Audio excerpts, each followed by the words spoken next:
So give, give, give, and you may be so lucky to receive. I think that's Jemima 10.2 in the Bible. How the hell do you know that? What? Hi guys, welcome back to my channel. My name's Connor Roudset, I'm 23, I'm a property developer and flipper.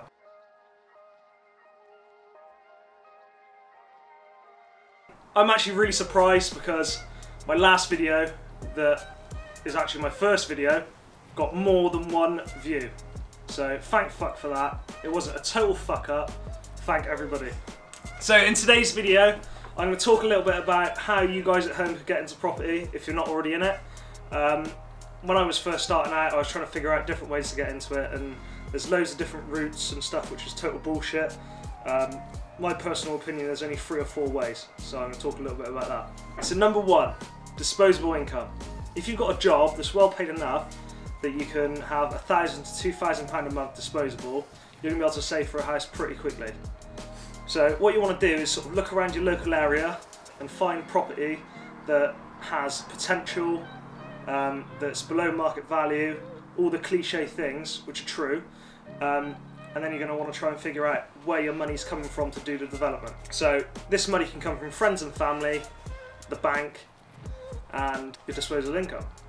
So once you've figured out how all this is going to work and you've got stuff coming together, you made your offer, and obviously all of the stuff that's happened has to work in sync so that your deal doesn't just fall apart. You then got to work out where your developers are coming from, as in your trades, or if you're doing it yourself and all this stuff, because if you're not in the trade yourself, you're not going to know what the fuck's going on. Right, so I'm going to give you a few pros and cons for this strategy now. We'll start with pros. Okay,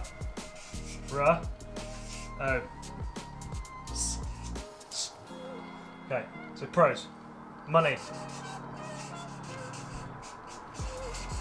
You got a lot of it, so you're not going to worry about your deposit or your development costs. So that's cool. Friends. You forgot to spell friends then, didn't you? Yeah. Friends. Your friends have probably got money because you're working with them, so they got more money. So that's cool. I think that's probably all it is for pros for this one too. You got money and friends that have money. Right, so cons.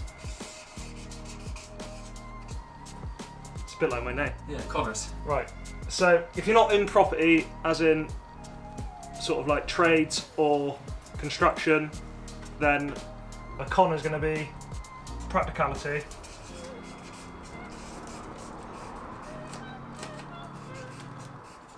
That's a long word, isn't it? I think that's how you spell it. I'm dyslexic. Practicality. From a point that you don't know what the hell's going on. So you will not know how to do any part of the process of developing the property yourself. So you, in turn, will not know what your tradespeople are doing and if they're doing it correct or not. Management skills.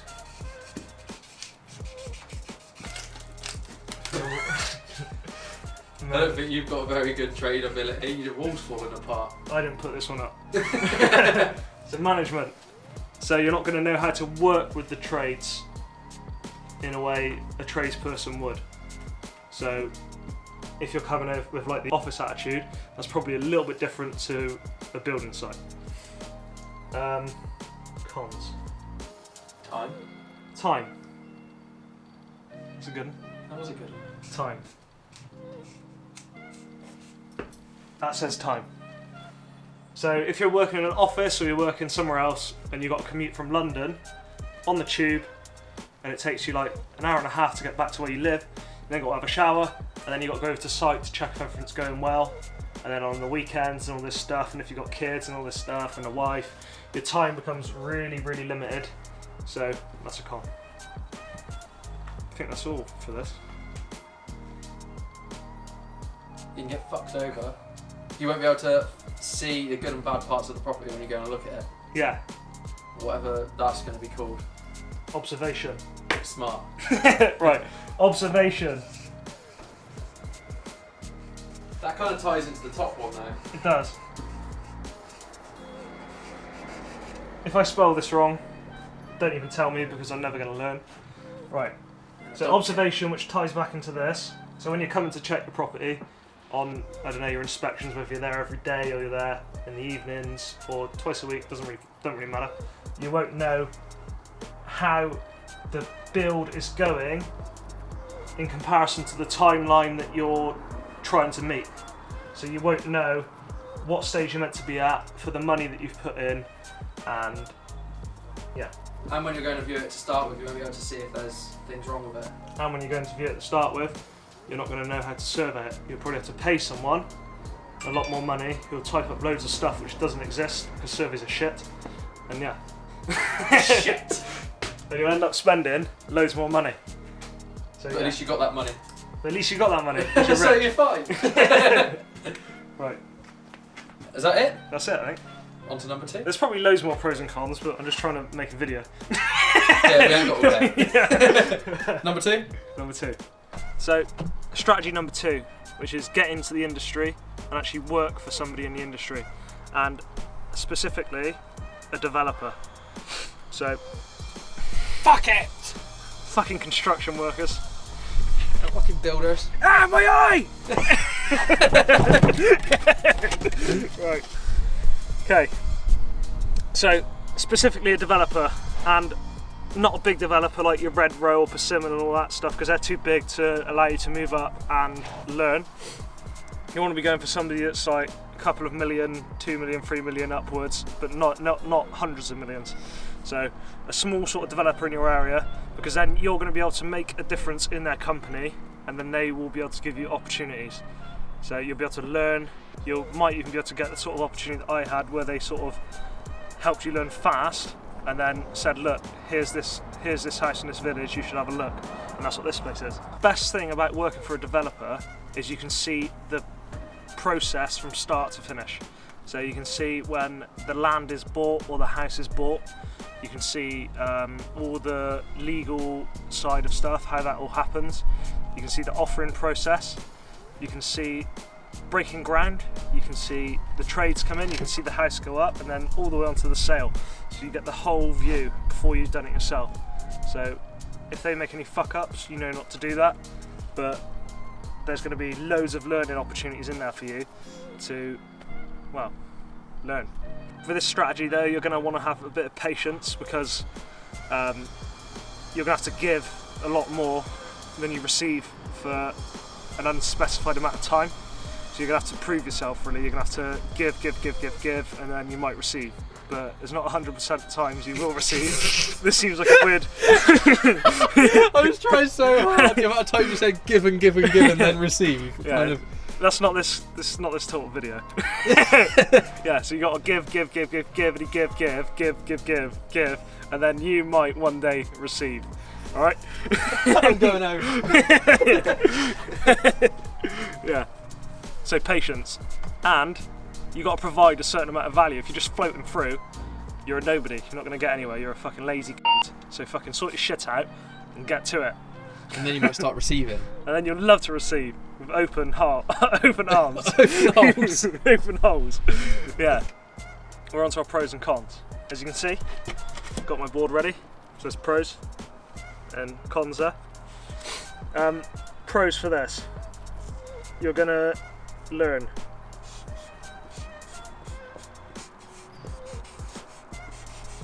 Like I said, you're gonna learn loads. Another pro is your network.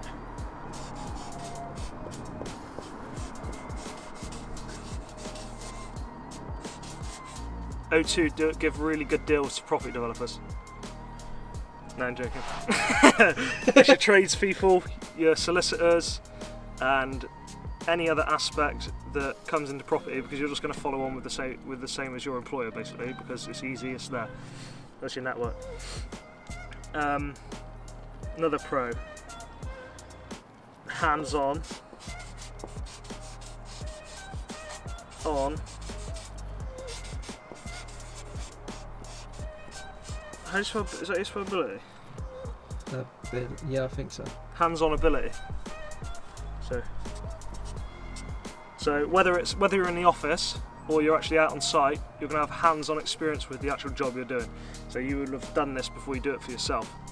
So that's another pro. Borrowing ability. So, money.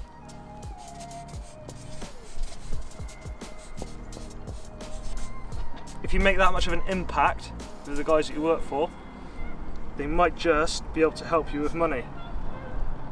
So if you've got an opportunity, they may, because they're developers themselves, be able to lend you some.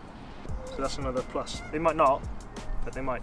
So yeah, there's some pros. There's probably a lot more pros, but these are the overall pros that I can think of off on the spot right now in my head. We'll go on to cons. Cons. It's going to take a lot of time. This is going to take a lot longer because you're going to be working and then trying to build your relationships, and then you're going to have to save and then all this stuff, because it's not going to be very good money, I don't think, for the start. And then you've got to then find your own opportunity. So time. You might pick a shit developer. So bad choice. Fuck, how do you spell choice? Or is it I? ICE. ICE. Choice. Bad choice. I should know how to spell that, and I probably do, but bad choice. And that's on your developer, the company that you choose to work for. So they might not give a fuck about you at all whatsoever, and just try and rape you of all your fucking skills and time and everything, and then give nothing back. So you can have a bad choice. That means you have to start over again. By that time, you're probably going to be demoralised. You're probably going to think, why me, and all this pussy ass shit, and then you're probably not going to do anything. So yeah, bad choice. Number 3, double work. Oh fuck, I can't spell. LA. Work. Right, so double work. So say if you had the strategy 1 and you're working in an office, you've got the contrast of coming from the office and then being able to come and play on a building site. Whereas you're going to be working on a building site, and then all your spare time you're going to be working on a building site. So your whole life is going to be just working on a building site. So you've got to have a look at yourself and think, am I made for that? Is that what I really want to do? Or do I just like the idea of being a property man? That's cons. That it? I think that's it. I just don't know what else to say. Alright. You're probably covered in shit. Covered in shit. In shit. All of the... That's an F. I did a capital T and then a lowercase t at the same time. All of the time. More than likely. Unless you got awesome skills of like an architecture and you could go and find sites for people and all that sort of stuff. Then you're going to be in a suit or something like that. But yeah, Lots of giving, not much receiving. So covered in shit all of the time. So yeah, that's a good one. That's going to take so long to write. Give.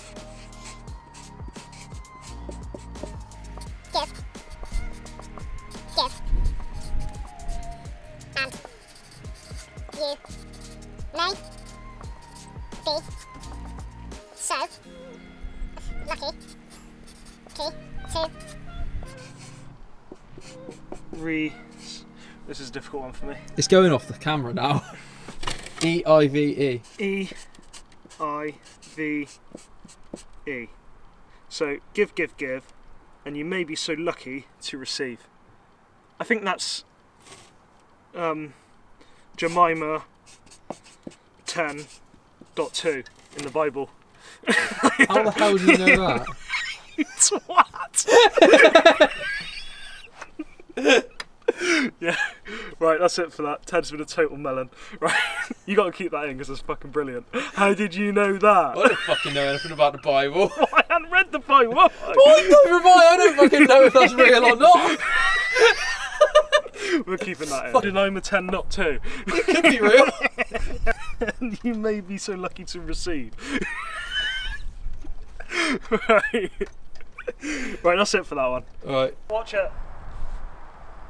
Right, we've got manual focus today, so I don't know if this is even going to be in focus. And I can't see because the screen's so bright. Oh no.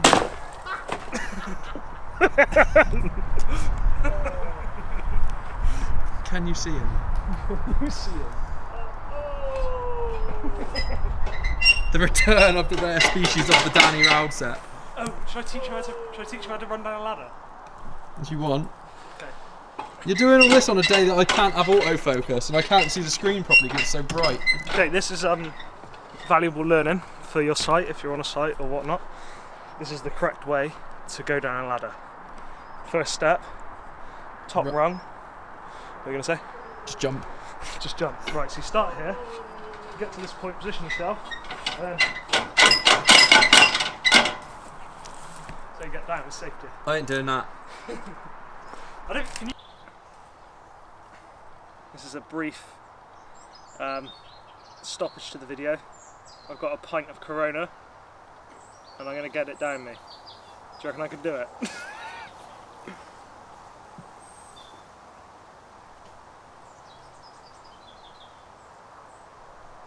Take your time. You got like hardly anything left. I can breathe. I'm going to enjoy mine. I reckon I got coronavirus now. That really hurt me. Right, so number 3 is investors. And this, from my personal point of view, is the most controversial area of property and getting started in property. So the problem is with investors is, when you're starting out, you're not going to be able to display that you know what you're doing to them. People with money are not stupid. So this is going to be difficult for you because you don't have a clue what you're fucking doing, but it can be interlinked with strategy 1 or strategy 2. So with strategy 1, you've got your own money, you've got your project, you can get your friends and family to invest into that, and maybe somebody else you know from like the pub or something like that. And then with strategy 2, the developers, you can actually get your developers to invest into you, or you can get somebody else who's seen what you've been doing with developers and you basically say, I'm going to replicate this, which that's the way around it. But going back to the problem with investors is you need to create confidence and ability and skills and everything to become successful in this field, which is property development, and you will not get that overnight. It's just the truth. You'll see it online and you'll see like, come to my course, my investor course and all that sort of stuff. An investor's not going to invest in you because you've been to a course. An investor's going to invest in you because you know what you're fucking doing and that you are going to make him money. That's what it is. You need the confidence, you need the ability, and that doesn't come from somebody telling you what you can do. It comes through doing it, learning, failing, and then going again and repeat. That's how it comes. That's the real shit. So we'll go back to the pros and cons of it. Pros, it's going to give you a lot of money. Cons, you've got to know what you're doing. So you've got to come to somebody. You can't just say, I want some money to invest in property. You're going to have to go to this investor. You're going to have to say, look, here's this property that I want to buy. Here's the cash flow forecast, here's how much it's going to cost, here's how you're going to do it, here's the trades you're going to use, here's the company that are going to be doing it, here's the profit margins, here's everything to do with that development. So you've got to be quite well prepared and know what you're doing. That's the cons. But it's possible. With mine, I've essentially got investors. They're not making a return, I'm just paying them back what I owe them. That's an investor. But it's not the conventional. I didn't find them in the street and say, look, invest in this. But it's Proved yourself to them. Hey? You proved yourself to them. Yeah, well, it just happens, doesn't it? If you put time in and you'll go in the same way, and you've got goals and you've got ambitions, and you basically, if you do the shit you need to do to get to where you want to go, it will happen. But if you know deep in your heart that you're not doing what you need to do, then you will not get there. That's as simple as that. Amen. That's the truth, and I'm not saying I'm not anywhere yet. I'm not successful in property at all. I just bought one and I'm halfway through it. I could fucking fuck up right now, real bad. I could go back and like I've drank alcohol that I don't drink and just fucking, I don't know, yeah, snap my neck, or I could call up the guys that lending me money and say you're a cunt or something like that. You know what I mean, I'm not. This is all from my perspective. I'm not a successful property guy. I'm not. You know what I mean? I'm not. This is just from my perspective. There's probably people out there that can tell you totally different ways, but I know that confidence and skills and all the gumption that you need doesn't come from just pretending or telling yourself you're good, or that it comes from fucking time in the trenches, as some people say. You know what I mean? Like, you're in there, you're actually fucking grinding for it. You learn then. Like, you don't learn through a course, or you don't learn through somebody telling you. You learn by doing. That's the real shit. That got deep. Real deep. Almost as deep as how I give and then receive. That's pretty deep. That's real deep. Right, guys, thanks for listening to that fucking waffle, that dribble. If you enjoyed it, I guess like it, or comment, or whatever. Subscribe. And also, if you know something that I don't, which would be fucking helpful, that can maybe, I don't know, make me get investors like that, or some weird magical touch, then please tell me. But if you don't, then just watch it and then tell your mum. Word to your mum. Bye-bye. I'm an electrician, man. I did my apprenticeship the other evening. When he says apprenticeship, he means that he spoke to an electrician, they told him some things, and he thinks he's qualified now. Am I right? Okay.